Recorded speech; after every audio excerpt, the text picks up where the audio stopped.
بسم اللہ الرحمن الرحیم۔ السلام علیکم۔ دیکھتی آنکھوں سنتے کانوں کو عین الیقین چینل پہ خوش آمدید۔ آج کی ویڈیو میں انشاءاللہ آپ کو سنت کے مطابق عمرہ کرنے کا مکمل اور تفصیلی طریقہ بتاؤں گی۔ ویڈیو تھوڑی سی طویل ہو سکتی ہے لیکن اینڈ تک ضرور دیکھیے گا۔ انشاءاللہ اس ویڈیو کو دیکھنے کے بعد آپ کو عمرے سے متعلق کوئی اور ویڈیو دیکھنے کی ضرورت نہیں پڑے گی۔ میں نے بہت آسان الفاظ میں اور حدیث کی روشنی میں سنت کے مطابق عمرہ کرنے کا طریقہ اس ویڈیو میں بیان کیا ہے۔ ساتھ ہی ایک مکمل کتابچے کی صورت میں آپ کو ہر چیز میں نے سامنے واضح کر دی ہے۔ انشاءاللہ آپ کو کسی کتاب لینے کی بھی ضرورت نہیں پڑے گی۔ اس ویڈیو کو آپ ڈاؤن لوڈ کیجئے گا، اس کو یاد کیجئے گا، عمرہ پہ جانے سے پہلے انشاءاللہ آپ کو کوئی پریشانی نہیں ہوگی۔ چلیں ویڈیو کا آغاز کرتے ہیں۔ پہلے ہم عمرہ کرنے کی فضیلت صحیح احادیث کی روشنی میں بیان کرتے ہیں۔ عمرہ کرنے کی فضیلت کیا ہے؟ نبی کریم صلی اللہ علیہ وآلہ وسلم نے فرمایا، ایک عمرے کے بعد دوسرا عمرہ درمیان کے گناہوں کا کفارہ ہے۔ بار بار عمرہ کرنے کی فضیلت۔ نبی کریم صلی اللہ علیہ وآلہ وسلم نے فرمایا، حج اور عمرہ بار بار کیا کرو کیونکہ یہ دونوں فقیری اور گناہ کو ایسے ختم کرتے ہیں جیسے بھٹی کی آگ سونے، چاندی اور لوہے کی میل کچیل کو نکال پھینکتی ہے۔ رمضان میں عمرہ کرنے کی خصوصی فضیلت۔ عام دنوں کی نسبت رمضان میں عمرہ کرنے کا ثواب بہت زیادہ ہے۔ نبی کریم صلی اللہ علیہ وآلہ وسلم نے فرمایا، رمضان میں عمرہ کرنا میرے ساتھ حج کرنے کے برابر ہے۔ عمرے کے سفر میں موت بھی سعادت ہے۔ نبی کریم صلی اللہ علیہ وآلہ وسلم نے فرمایا، جو شخص عمرے کے لیے روانہ ہوا اور فوت ہو گیا تو اس کے لیے قیامت تک عمرہ کرنے والوں کا اجر لکھ دیا جاتا ہے۔ حالت احرام میں فوت ہو جانا۔ نبی کریم صلی اللہ علیہ وآلہ وسلم نے فرمایا، حالت احرام میں اگر کوئی شخص فوت ہو جائے تو اسے نہ خوشبو لگائی جائے اور نہ اس کا سر ڈھانپا جائے، بلکہ اسے احرام کی چادروں میں کفن دے دیا جائے کیونکہ اسے روز قیامت حالت احرام میں اٹھایا جائے گا۔ اب آگے اس کی خوشخبری سنتے ہیں۔ عمرہ کرنے والا اللہ کا مہمان ہے اور اس کی دعا قبول ہوتی ہے۔ اب چلتے ہیں عمرے کی تعریف اور اس کی اہمیت کے بارے میں، پھر انشاءاللہ اس کی ڈیٹیل کے بارے میں پڑھیں گے۔ عمرے کے لغوی معنی ارادہ اور زیارت کے ہیں کیونکہ اس مبارک سفر میں بیت اللہ کا ارادہ اور زیارت کی جاتی ہے۔ اس کا شرعی مفہوم ہے میقات سے احرام باندھ کر بیت اللہ کا طواف کرنا، صفا اور مروہ کی سعی کرنا اور سر کے بال منڈوانا یا کٹوانا عمرہ کہلاتا ہے۔ عمرے کی اہمیت۔ اکثر علماء کے نزدیک فرض یا واجب نہیں، مگر جب اس کا احرام باندھ لیا جائے تو پورا کرنا ضروری ہو جاتا ہے۔ قرآن مجید میں آیا ہے، سورہ بقرہ کی آیت ہے، اور اللہ کے لیے حج اور عمرے کو پورا کرو۔ عمرہ بدل۔ حج کی طرح عمرہ بھی کسی دوسرے کی طرف سے کیا جا سکتا ہے، بشرطے کہ جس کی طرف سے عمرہ کیا جا رہا ہے وہ بہت بوڑھا ہو یا بیمار ہو یا فوت ہو چکا ہو۔ اور ہاں، عمرہ بدل وہ کر سکتا ہے جس نے پہلے عمرہ کیا ہوا ہو۔ یہ ساری صحیح احادیث کی روشنی میں آپ سے بیان کر رہی ہوں۔ مرد عورت کی طرف سے اور عورت مرد کی طرف سے عمرہ بدل کر سکتی ہے۔ عمرے کا مسنون طریقہ کیا ہے؟ چلیں عمرے کے مسنون طریقے کی طرف چلتے ہیں اور اس کی وضاحت سنتے ہیں۔ عمرے کے 3 رکن ہیں۔ نمبر 1، میقات سے احرام باندھنا۔ نمبر 2، بیت اللہ کا طواف کرنا۔ نمبر 3، صفا اور مروہ کی سعی کرنا۔ اور سر کے بال کٹوانا یا منڈوانا واجب ہے۔ نمبر 1، میقات۔ حج اور عمرے کے لیے احرام باندھنے کے مقام اور وقت کو میقات کہتے ہیں۔ مختلف جہتوں کے لحاظ سے احرام باندھنے کے مقامات بھی مختلف ہیں۔ نبی کریم صلی اللہ علیہ وآلہ وسلم نے 5 میقات مقرر فرمائے ہیں۔ نمبر 1، ذوالحلیفہ، یعنی کہ اہل مدینہ اور اس طرف سے آنے والے لوگوں کے لیے۔ نمبر 2، الجحفہ، اہل شام اور اس طرف سے آنے والے لوگوں کے لیے۔ نمبر 3، قرن المنازل، اہل نجد اور اس طرف سے آنے والے لوگوں کے لیے۔ نمبر 4 ذات ارق اہل عراق اور اس طرف سے آنے والے لوگوں کے لیے۔ نمبر 5 یلملم اہل یمن اور اس طرف سے آنے والے لوگوں کے لیے، مثلاً پاکستان، بنگلہ دیش اور انڈیا سے آنے والوں کے لیے۔ یہاں میں ایک بات کی وضاحت کر دینا چاہوں گی، اس سلسلے میں بہت سارے لوگ مجھ سے اختلاف بھی کریں گے کہ مسجد عائشہ سے احرام باندھ کر بار بار عمرہ کرنا نبی کریم صلی اللہ علیہ وآلہ وسلم سے ثابت نہیں ہے۔ آپ انشاءاللہ اس سلسلے میں علماء سے رجوع کیجئے، وہ آپ کو تفصیلاً اس بارے میں بیان کریں گے۔ جو لوگ ان مقامات اور مکہ کے درمیان میں رہتے ہیں وہ اپنے گھر سے احرام باندھیں گے، حتیٰ کہ مکہ والے مکہ ہی سے احرام باندھیں گے۔ البتہ جو حدود حرم میں رہائش پذیر ہیں وہ حرم کی حدود سے باہر نکل کر جہاں سے حرم کی حدود شروع ہوتی ہیں وہاں سے احرام باندھیں گے۔ یہاں ایک بات نوٹ کر لیجئے، عمرہ کرنے والے کو میقات سے بغیر احرام کے گزرنا حرام ہے۔ اگر کوئی ایسا کرتا ہے تو اسے واپس میقات پر آنا پڑے گا یا مکہ میں دم یعنی کہ ایک بکری دینا ہوگی۔ بعض لوگ جدہ جا کر احرام باندھتے ہیں، یہ بالکل غلط ہے۔ مختلف جہتوں کے لحاظ سے احرام باندھنے کا مقامات بھی مختلف ہیں، مگر بنگلہ دیش، پاکستان اور انڈیا سے آنے والوں کے لیے میقات یلملم ہے جو مکہ سے 92 کلومیٹر کے فاصلے پر ہے۔ میں آپ کو اس ویڈیو میں جو بھی معلومات دے رہی ہوں وہ انشاءاللہ صحیح بخاری، صحیح مسلم اور صحیح احادیث کی روشنی میں آپ سے بیان کر رہی ہوں، اس میں انشاءاللہ کوئی بات غلط بیان نہیں کی جائے گی۔ اب چلتے ہیں کہ میقات پر کیا کریں۔ میقات پر کرنے والے 3 کام ہیں۔ نمبر 1 احرام باندھنا، نمبر 2 عمرے کی نیت کرنا، نمبر 3 تلبیہ پڑھنا۔ یہاں ایک بات کی وضاحت کر دوں، آج کل عمرے کے لیے عموماً فضائی سفر کیا جاتا ہے، اس لیے مناسب یہی ہے کہ روانگی کے وقت گھر یا ایئرپورٹ سے ہی احرام کا لباس پہن لیا جائے۔ البتہ عمرے کا تلبیہ میقات سے گزرتے ہوئے شروع ہوگا۔ میقات کی حدود شروع ہونے پر ہوائی جہاز میں باقاعدہ اعلان بھی کیا جاتا ہے۔ احرام کا تلبیہ جدہ پہنچنے سے آدھا گھنٹہ پہلے جب میقات قریب آنے کا اعلان ہو تو عمرے کی نیت کریں اور یہ مسنون الفاظ ادا کریں: اللہم لبیک عمرتن یا لبیک عمرتن، اے اللہ میں عمرے کے لیے حاضر ہوں۔ یہاں ایک بات نوٹ کر لیجئے، اگر کسی دوسرے کی طرف سے عمرہ کر رہے ہوں تو ان الفاظ کے آخر میں ان کہہ کر اس کا نام لیں، مثلاً ان عبداللہ، ان فاطمہ۔ اگر آپ اپنے سفر میں کسی رکاوٹ کا اندیشہ ہو تو احرام کو ان الفاظ سے مشروط کر سکتے ہیں۔ یہ الفاظ آپ کے سامنے درج ہے: اے اللہ میرے حلال ہونے، احرام کھولنے کی جگہ وہی ہے جہاں تو مجھے روک دے گا۔ صحیح بخاری۔ اس شرط کا فائدہ یہ ہوگا کہ اگر رکاوٹ پیش آنے کی صورت میں احرام کھولنا پڑ گیا تو اسے فدیہ نہیں دینا پڑے گا۔ تلبیہ پڑھنے کا مسنون طریقہ کیا ہے؟ سب سے پہلے قبلہ رخ ہوں، کیونکہ پہلی بار تلبیہ کہتے ہوئے قبلہ رخ ہونا سنت ہے۔ پھر مرد بلند آواز سے اور عورتیں آہستہ آواز سے تلبیہ پکاریں اور طواف شروع ہونے تک پڑھتے رہیں۔ تلبیہ: لبیک اللہم لبیک، لبیک لا شریک لک لبیک، ان الحمد والنعمت لک والملک لا شریک لک۔ میں حاضر ہوں، اے اللہ میں حاضر ہوں، بار بار حاضر ہوں، یقیناً سب تعریفیں اور نعمتیں تیرے ہی لیے ہیں اور ساری بادشاہت بھی تیری ہے، تیرا کوئی شریک نہیں۔ اگر کسی دوسرے کی طرف سے عمرہ کر رہے ہوں تو لبیک کے آخر میں ان کہہ کر اس کا نام لے لیں، مثلاً لبیک ان عبداللہ وغیرہ۔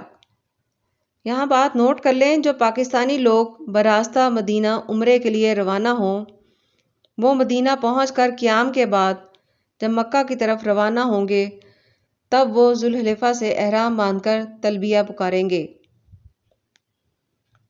نمبر 1 احرام۔ احرام سے پہلے کیا کرنا ہے؟ احرام سے پہلے غسل کرنا اور خوشبو لگانا سنت ہے۔ اہم مسئلہ یہ ہے، اگر کسی بیماری یا کسی اور وجہ سے غسل نہیں کر پایا یا نہیں کر سکتا تو وہ غسل کے بغیر بھی احرام باندھ سکتا ہے اور اس کے عمرے میں کوئی خلل واقع نہیں ہوگا، کیونکہ غسل احرام واجب نہیں ہے۔ یہاں ایک اور مسئلہ ہے کہ احرام باندھنے کے بعد 2 رکعت نفل احرام کی نیت سے پڑھنا نبی کریم صلی اللہ علیہ وآلہ وسلم سے ثابت نہیں ہے۔ مردوں کا احرام کیا ہے؟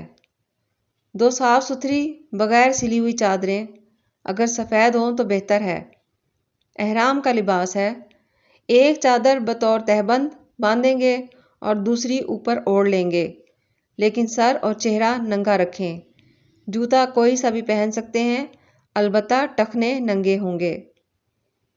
یہاں ایک اور مسئلہ بیان کر دوں کہ احرام کا لباس نیا ہونا ضروری نہیں، بلکہ پرانا اور استعمال شدہ بھی پہنا جا سکتا ہے۔ دوسرا مسئلہ یہ ہے کہ گھڑی، انگوٹھی، اینک اور پرس وغیرہ بیلٹ پہننے میں کوئی حرج نہیں۔ اب چلتے ہیں عورتوں کے احرام کی طرف۔ کوئی مخصوص لباس نہیں ہے، عورتوں کا وہ جو بھی کپڑے پہنے ہوئے ہوں انہی کو بطور احرام اختیار کر سکتی ہیں، البتہ نہ دستانے پہنیں گی اور نہ نقاب باندھیں گی۔ یہاں ایک بات کی وضاحت کر دوں، نقاب سے مراد وہ کپڑا ہے جو صرف چہرے کے لیے چہرے کے مطابق سلائی کیا جاتا ہے۔ احرام کی حالت میں وہ پہننا منع ہے، مگر اس کا مطلب یہ نہیں کہ عورت پردہ ہی نہیں کر سکتی۔ حالت احرام میں چہرے کا پردہ۔ عورتیں غیر محرم مردوں کے سامنے چہرے کا پردہ کریں، خواہ وہ کپڑے ان کے چہروں کو لگ جائیں۔ نبی کریم صلی اللہ علیہ وآلہ وسلم کی بیویاں حالت احرام میں چہرے کا پردہ کرتی تھیں۔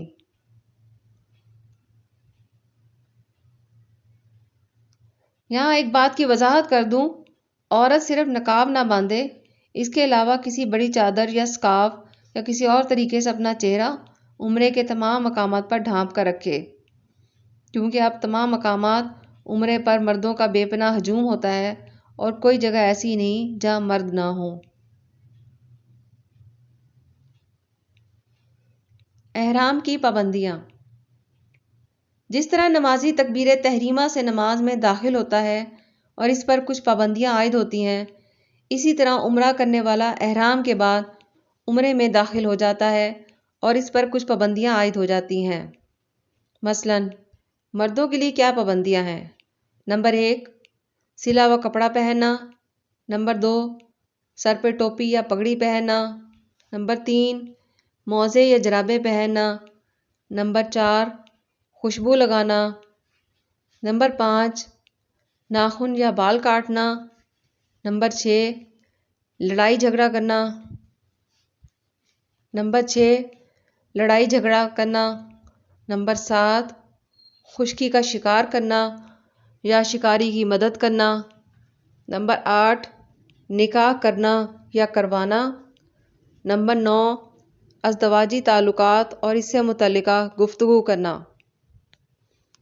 عورتوں کے لیے احرام کی کیا پابندیاں ہیں؟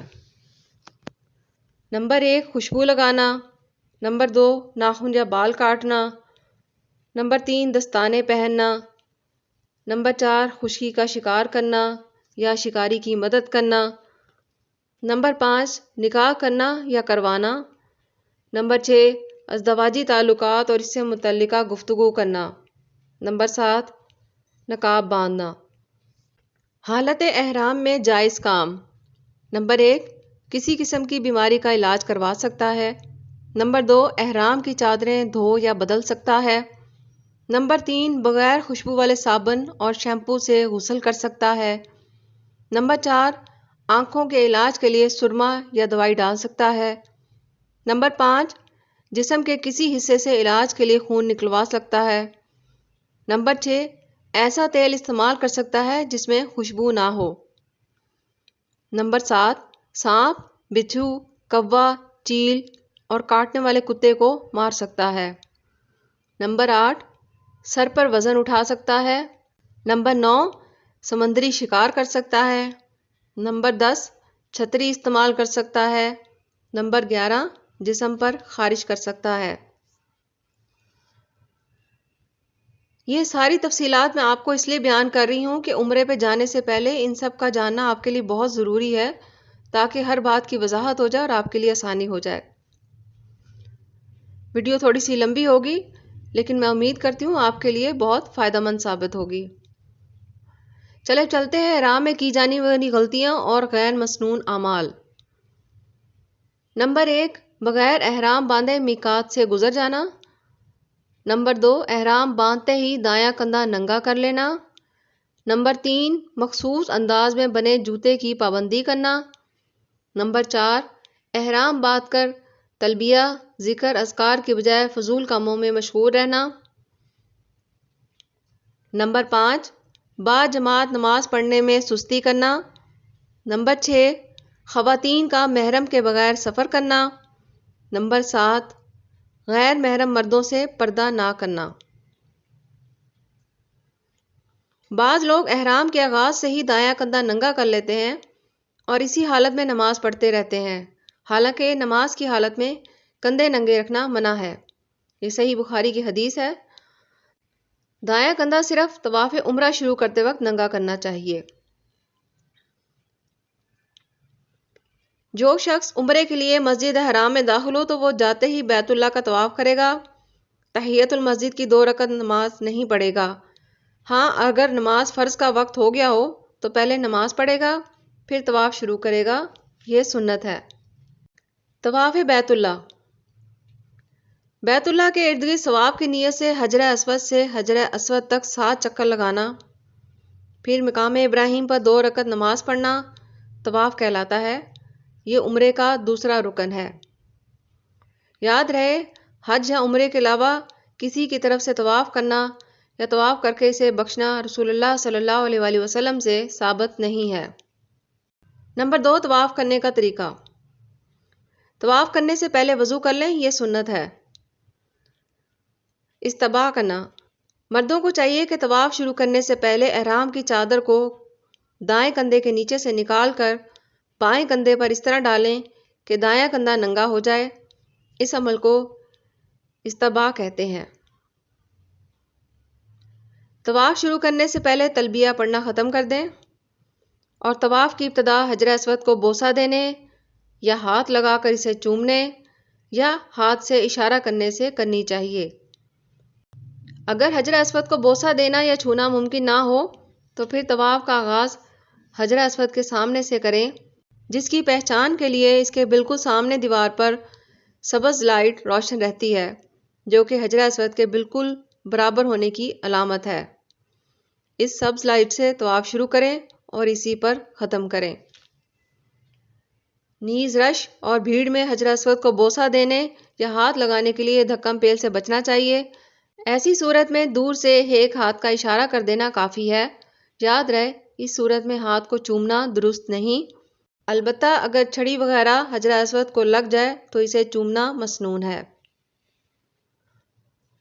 اب چلتے ہیں طواف شروع کرنے کی دعا کی طرف۔ حجر اسود کو بوسہ دیتے یا ہاتھ لگاتے وقت یا دائیں ہاتھ سے اشارہ کرتے ہوئے بسم اللہ واللہ اکبر کہنا چاہیے۔ مسئلہ ہر چکر کے آغاز پہ حجر اسود کو بوسہ دینا یا ہاتھ لگانا، اسے چومنا یا اس کی طرف ہاتھ سے اشارہ کرنا سنت ہے۔ کچھ اہم مسائل ہیں۔ نمبر 1، طواف کرنے والا اپنی دائیں طرف سے چلے اور بیت اللہ کے طواف کرنے والا اپنے دائیں طرف چلے اور بیت اللہ اس کے بائیں طرف ہو۔ ایک طواف 7 چکروں کا ہوتا ہے۔ ہر چکر حجر اسود سے شروع ہو کر حجر اسود پہ ہی ختم ہوتا ہے۔ نمبر 3، 7 چکر حتیم کے باہر لگائیں۔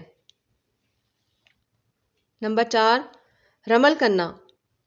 رمل کرنا عمرہ کرنے والے کو پہلے 3 چکروں میں رمل کرنا، کندھے ہلاتے ہوئے چھوٹے چھوٹے قدموں سے آہستہ آہستہ دوڑنا چاہیے۔ البتہ عورتیں رمل نہیں کریں گی۔ رکن یمانی کا استلام۔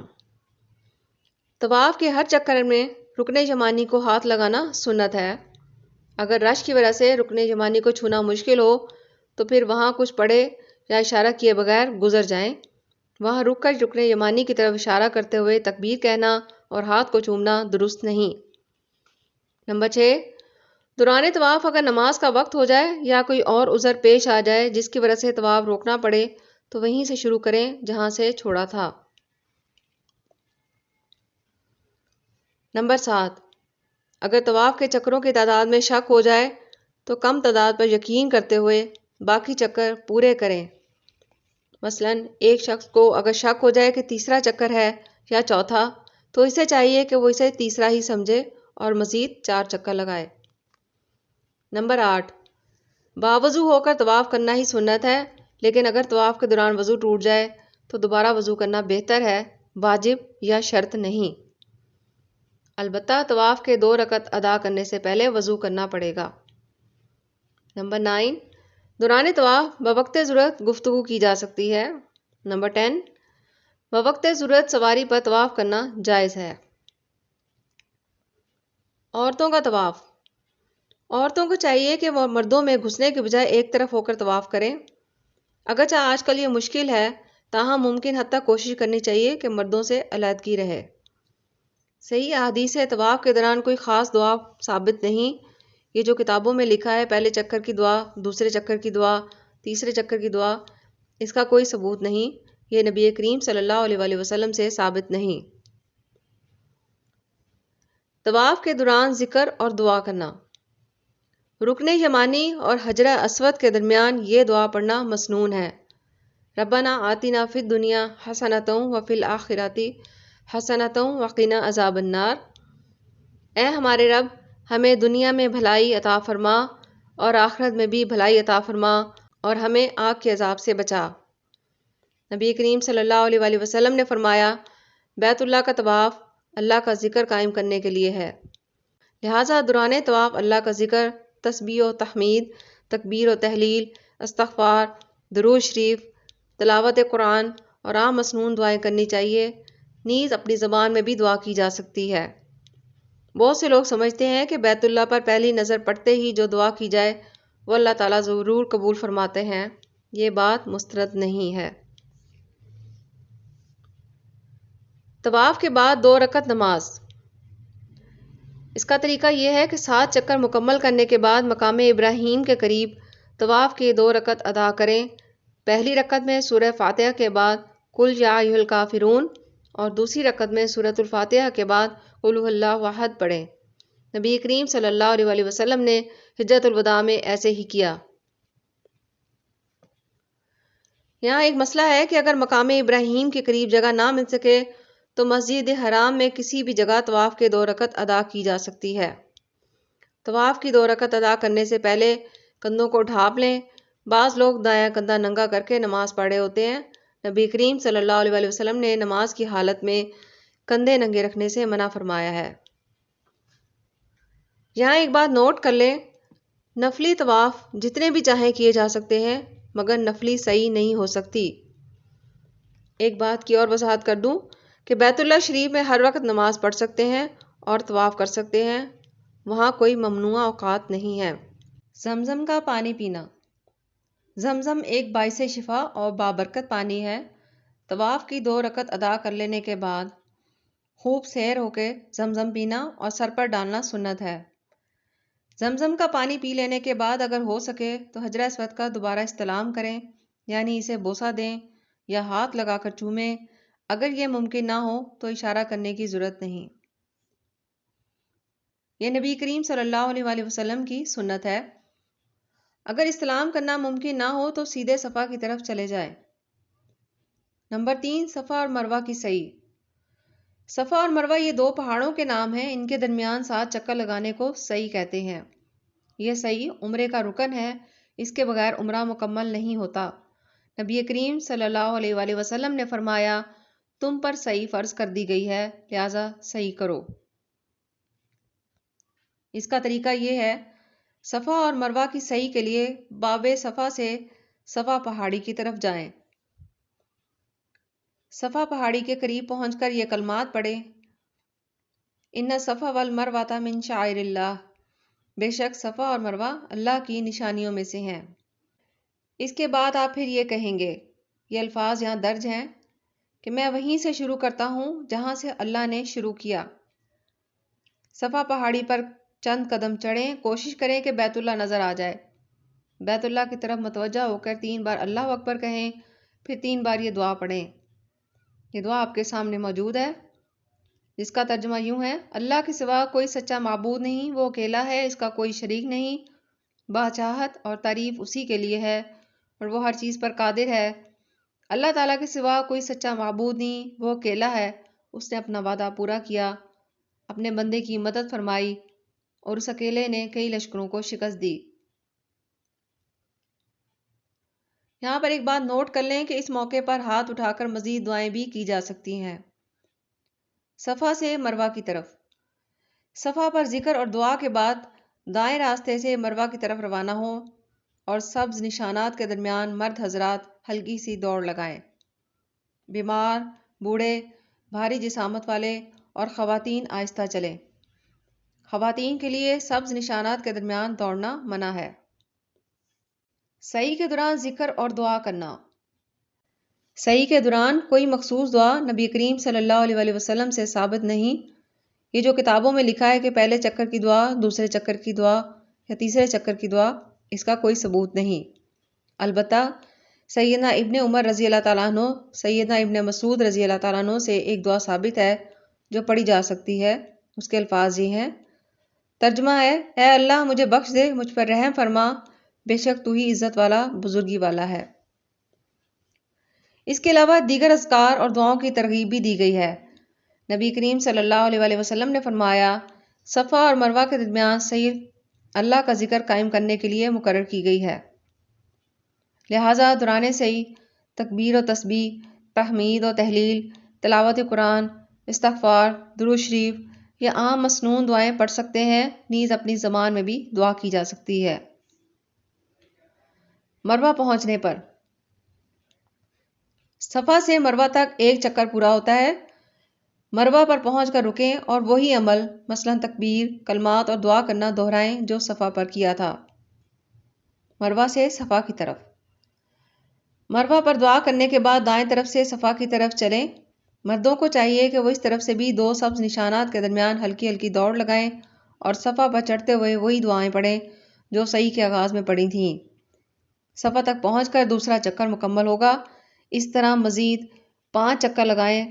7واں اور آخری چکر مروہ پر ختم ہوگا۔ اس طریقے سے یہ رکن بھی ادا ہو جائے گا۔ اس کے بارے میں کچھ مسائل یہ ہیں کہ نمبر 1، صفا سے مروہ تک ایک چکر اور مروہ سے صفا تک دوسرا چکر شمار ہوگا۔ نمبر 2، کسی عذر کی وجہ سے چلتے ہوئے سعی کرنے میں مشکل ہو تو سواری پر بھی کی جا سکتی ہے۔ سعی کے لیے سائیکل، ریڑھی، وہیل چیئر بھی استعمال کی جا سکتی ہے۔ نمبر 3، کسی عذر کی وجہ سے سعی کرنے میں اگر دیر ہو جائے تو کوئی حرج نہیں۔ نمبر 4، کسی عذر کی وجہ سے سعی کا سلسلہ منقطع کرنا پڑے تو عذر ختم ہونے کے بعد سعی اسی جگہ سے مکمل کریں جہاں سے منقطع ہوئی تھی۔ نمبر 5، سعی کرنے کے لیے وضو کرنا شرط نہیں، البتہ باوضو سعی کرنا زیادہ بہتر ہے۔ نمبر 6، اگر سعی کے دوران وضو ٹوٹ جائے تو دوبارہ وضو کرنا ضروری نہیں۔ سعی کے دوران اگر چکروں کی تعداد میں شک ہو تو طواف کی طرح کم تعداد پر یقین کرتے ہوئے باقی چکر پورے کرے۔ مثلاً ایک شخص کو اگر شک ہو کہ تیسرا چکر ہے یا چوتھا تو اسے چاہیے کہ وہ اسے تیسرا ہی سمجھے اور مزید 4 چکر لگائے۔ سعی کے دوران غلطیاں اور خلاف سنت اعمال۔ نمبر 1، صفا و مروہ پر قبلہ رخ ہو کر دونوں ہاتھوں سے اشارہ کرنا۔ نمبر 2، اقامت نماز ہو جانے کے بعد بھی سعی جاری رکھنا۔ نمبر 3، سعی کے 7 چکر لگانے کی بجائے 14 چکر لگانا۔ نمبر 4، اجتماعی طور پر بلند آواز سے دعائیں پڑھنا۔ نمبر 5، سعی مکمل کرنے کے بعد 2 رکعت نفل ادا کرنا۔ نمبر 6، 2 سبز نشانات کے دوران خواتین کا دوڑنا۔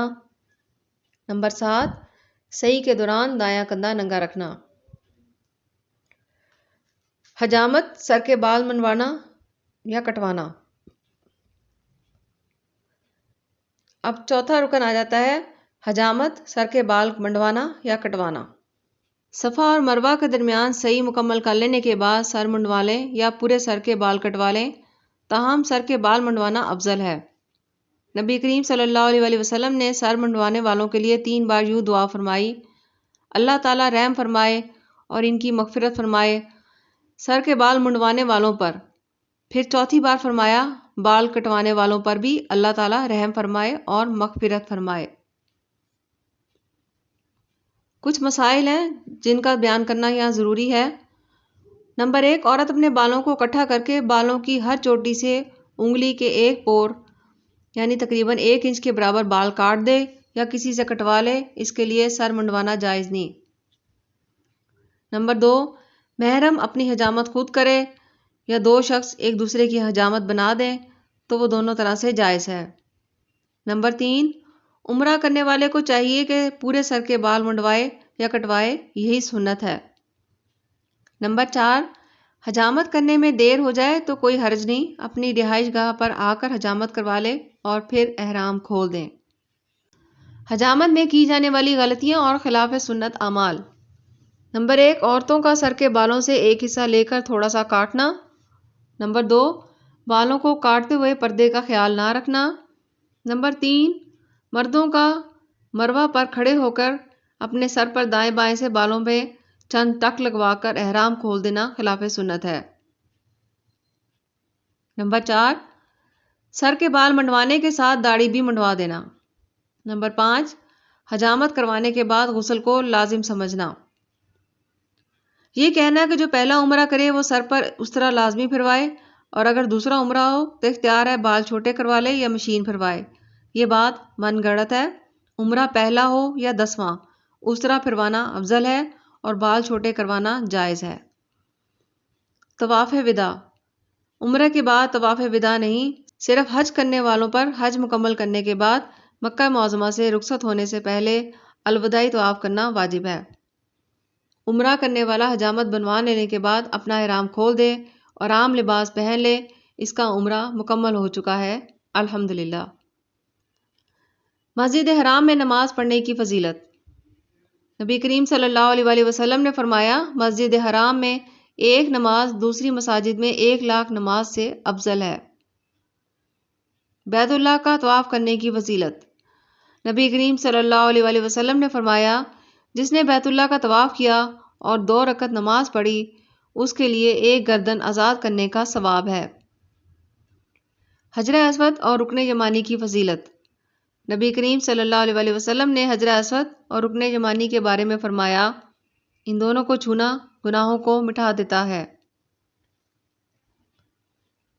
نبی کریم صلی اللہ علیہ وآلہ وسلم نے فرمایا، اللہ کی قسم، یقیناً اللہ تعالیٰ قیامت والے دن اسے یعنی حجر اسود کو لائے گا اور اس کی 2 آنکھیں ہوں گی جس سے وہ دیکھے گا، اور اس کی زبان ہوگی، وہ ہر اس شخص کے بارے میں گواہی دے گا جس نے حق کے ساتھ اسے چھوا ہوگا۔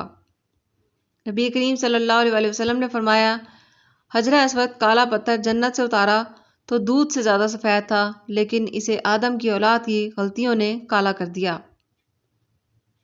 اب چلتے ہیں حتیم میں نوافل ادا کرنے کی فضیلت۔ سیدہ عائشہ بیان کرتی ہیں کہ میں نے نبی کریم صلی اللہ علیہ وآلہ وسلم سے گزارش کی کہ میں چاہتی ہوں کہ خانہ کعبہ میں نماز پڑھوں، تو آپ صلی اللہ علیہ وآلہ وسلم نے میرا ہاتھ پکڑا اور مجھے حتیم میں داخل کر دیا اور فرمایا، یہ بیت اللہ ہی کا ٹکڑا ہے۔ مسجد نبوی کی زیارت کے لیے مدینہ منورہ کا مبارک سفر۔ مسجد نبوی، روضہ پاک، مسجد قباء، جنت البقیع اور قبور شہداء احد کی زیارت کرنا مشروع ہے۔ مسجد نبوی کی زیارت کرنا اور اس میں نماز پڑھنا عظیم اجر و ثواب ہے۔ مسجد نبوی میں پہنچ کر پہلے 2 رکعت تحیۃ المسجد ادا کریں، اگر ہو سکے تو ریاض الجنہ میں جا کر پڑھیں۔ ریاض الجنہ میں نماز پڑھنے کی فضیلت۔